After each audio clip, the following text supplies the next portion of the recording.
două vorbe spune. Cât de mult mă bate gândul, cât mă mai ține pământul. Ascult acum ce spun, că eu mă simt cam bătrână. Pentru cât am tras în viață, să-mi ascult doar o popață. Ascultă, băiatul meu, că eu nu te învăț de rău.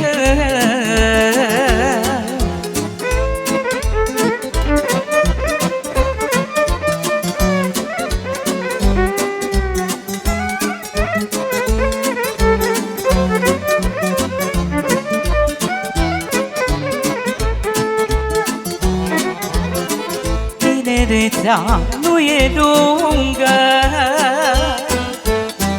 să te uiți culcat la umbră,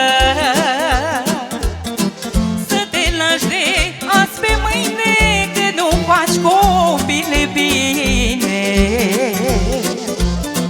Să te lași de azi pe mâine, că nu faci măicuță bine.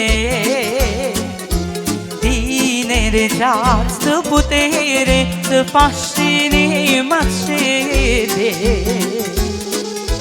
Tinerel te înalți spre soare, bătrânel ceri aldinare.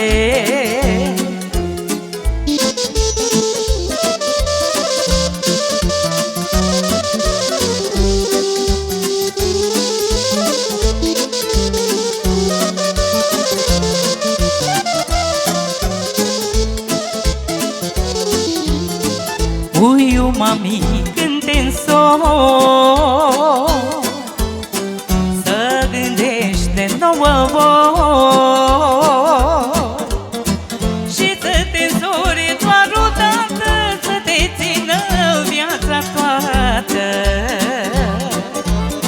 Și să-ți iei bună copilă, să nu-ți plâng mamă de milă. Să nu mă uiți nici pe mine, că am muncit doar pentru tine. Și oricât mi-a fost de greu, te-am ținut la pieptul meu.